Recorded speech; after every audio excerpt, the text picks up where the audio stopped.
Les Patriarches, tome 2, livre 2, chapitre 6. La visite de Jéthro, Exode 18.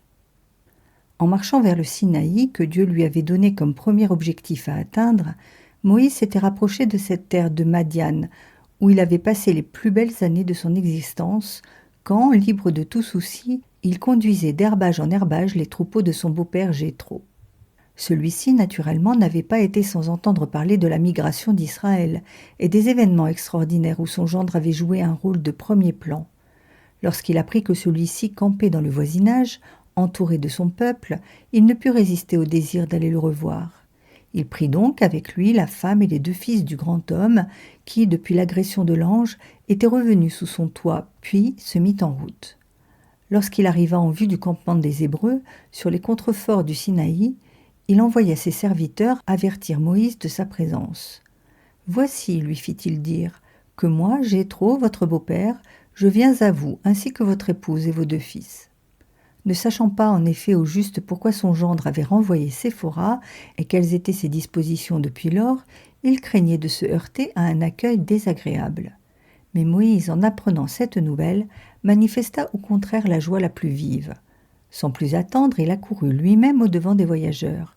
Il salua Jéthro en se prosternant jusqu'à terre, puis il l'embrassa et le serra dans ses bras, car malgré la haute situation à laquelle Dieu l'avait élevé, son cœur était demeuré aussi simple, aussi affectueux que celui d'un enfant.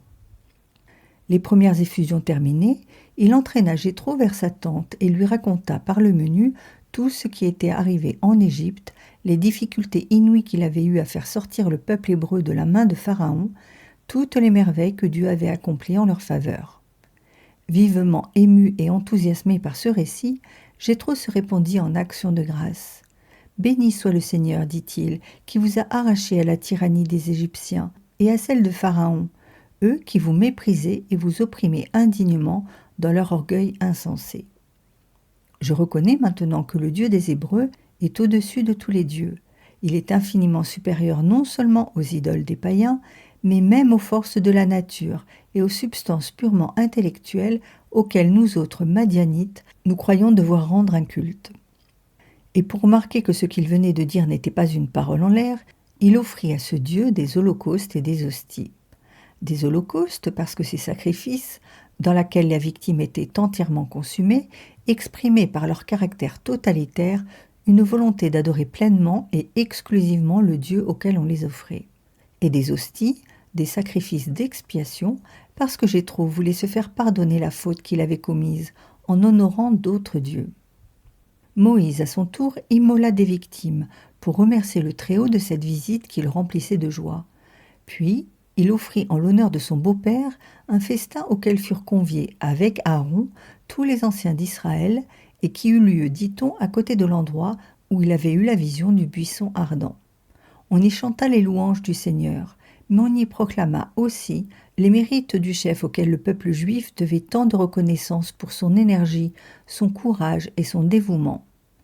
Le lendemain, Moïse s'étant mis en devoir à son ordinaire de rendre la justice, Jéthro constata qu'il était assiégé sans relâche, depuis le matin jusqu'au soir, par la multitude des plaignants. Ceux-ci venaient à lui en masse, même pour les affaires les plus insignifiantes, à cause de la confiance qu'inspirait sa sagesse, sa droiture et son désintéressement, et il se croyait obligé de les entendre tous indistinctement.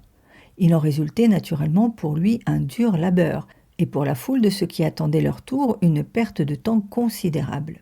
« Jéthro, dit Joseph, ne voulut point lui en parler sur le moment même, afin de ne pas troubler la joie manifeste qu'avait la foule à se faire juger par cet admirable conducteur. Mais quand il se retrouva en tête-à-tête avec lui, il lui marqua son étonnement. « Que faites-vous là avec le peuple, lui dit-il. Pourquoi êtes-vous seul assiégé et obligez-vous ainsi tous ces gens à attendre depuis le matin jusqu'au soir ?»« Ce sont eux, répondit Moïse avec beaucoup d'humilité, qui accourent vers moi. Lorsqu'il se produit entre eux quelque mésentente, ils viennent me trouver afin que je juge entre eux et que je leur enseigne les commandements de Dieu et ses lois. » « Ce n'est pas une bonne chose que vous faites là, reprit Jéthro. Vous vous épuisez dans un travail déraisonnable, vous et ce peuple qui est avec vous. Ce labeur est au-dessus de vos forces, vous ne pourrez le soutenir vous seul. Mais écoutez mes paroles, suivez mes conseils, et Dieu sera avec vous. Réservez-vous pour les affaires qui concernent le Seigneur. Rapportez au peuple les paroles divines, expliquez-lui les cérémonies qu'il doit accomplir et la manière d'honorer Dieu. Montrez-lui la voie qu'il doit suivre et les œuvres qu'il doit faire. Partagez cette multitude en groupes de 1000 hommes que vous diviserez en sous-groupes de 100, puis en sections de 50, puis en fractions de 10 hommes. Ensuite, choisissez dans tout le peuple sans exception de personne des hommes qui aient de l'autorité et qui craignent le Seigneur, qu'ils soient respectueux de la vérité et qu'ils aient en horreur l'avidité du gain. Désignez parmi eux des tribuns, des centurions, des chefs de cinquantaine et des chefs de dizaines qui commanderont chacun l'une de ces divisions. Et ce sont là ceux qui jugeront le peuple, chacun dans l'unité confiée à ses soins. Lorsqu'il y aura une affaire grave, ils en référeront à vous, et ils ne jugeront eux-mêmes que les affaires de moindre importance selon leur rang. Ce conseil était extrêmement judicieux. Si l'on veut en effet faire régner dans une société humaine l'ordre et la paix, la première condition est d'y établir une hiérarchie. Lorsque le chef veut tout faire par lui-même, il paralyse l'esprit d'initiative chez ses inférieurs, en même temps qu'il rend impossible la marche régulière et souple des affaires. Moïse le comprit de suite et déféra sans plus attendre au conseil qui lui était donné.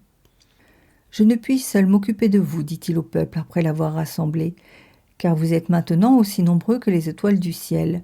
Choisissez donc parmi vous des hommes sages, instruits, dont la vie soit estimée de vous dans vos tribus, et je vous les donnerai comme chefs. » La foule comprit que cette mesure s'imposait. « C'est une chose bonne que tu veux faire là, répondit-elle. » Moïse établit alors la hiérarchie telle que l'avait proposée son beau-père. Puis, il instruisit les nouveaux promus de leurs devoirs, il leur prescrivit d'écouter avec bonté ceux qui viendraient les trouver et de rendre la justice en toute équité.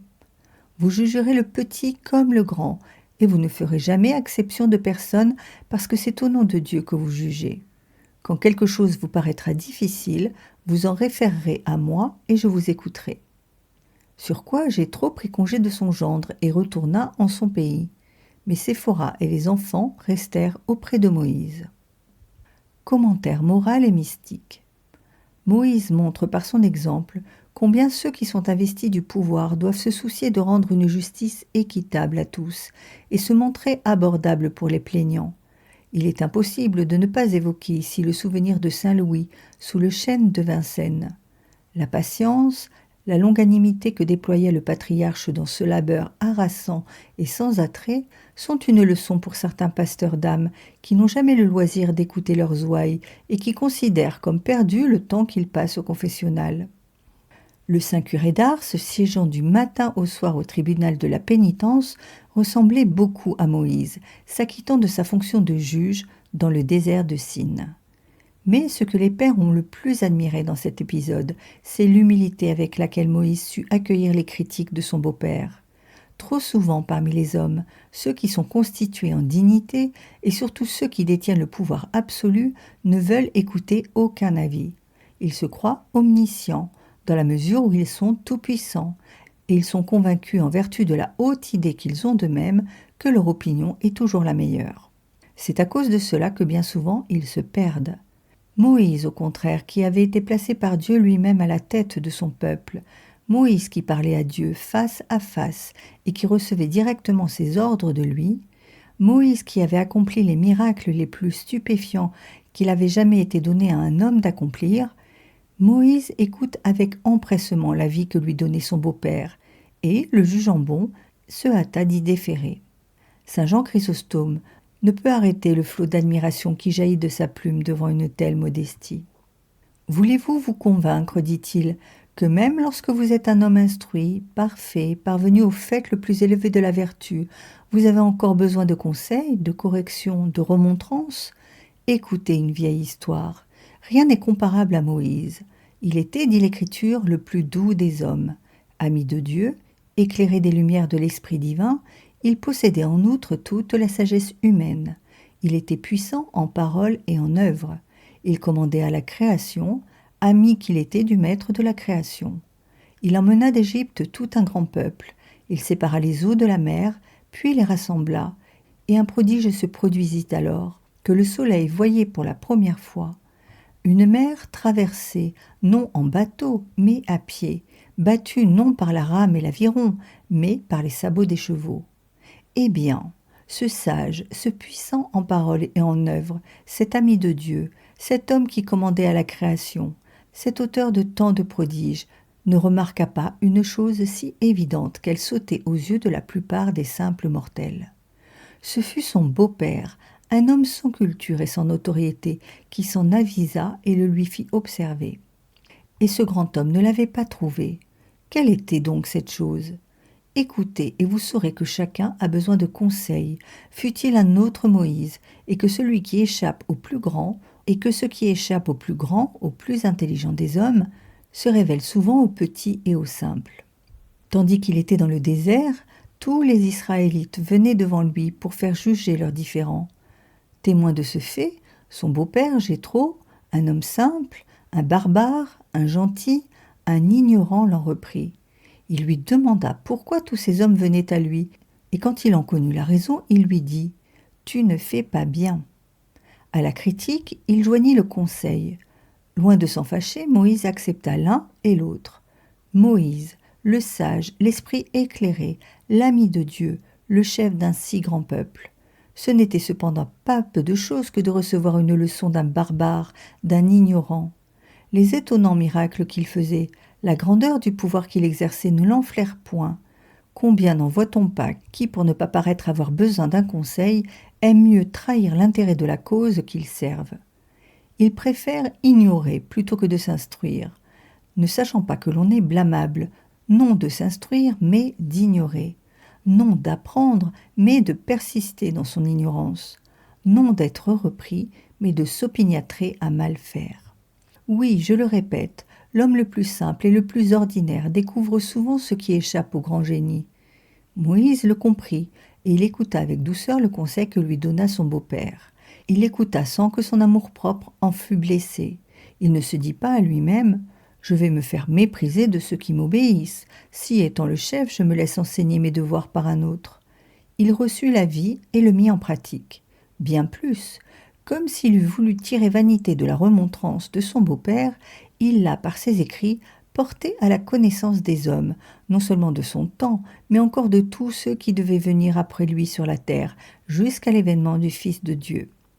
Il n'a pas craint de publier à la face du monde qu'il n'avait pas su voir par lui-même ce qu'il fallait, et qu'il avait été redressé par son beau-père, tandis que nous, pour un homme qui est un témoin des réprimandes que nous subissons, on nous voit troublés hors de nous-mêmes, doutant si nous pourrons survivre à cette humiliation.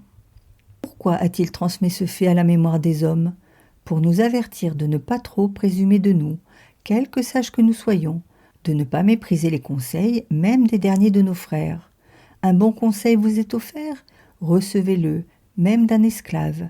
S'il est mauvais, rejetez-le, quelle que soit la dignité de celui qui vous le donne. Ce n'est pas la qualité du conseiller, mais la nature du conseil qu'il faut considérer.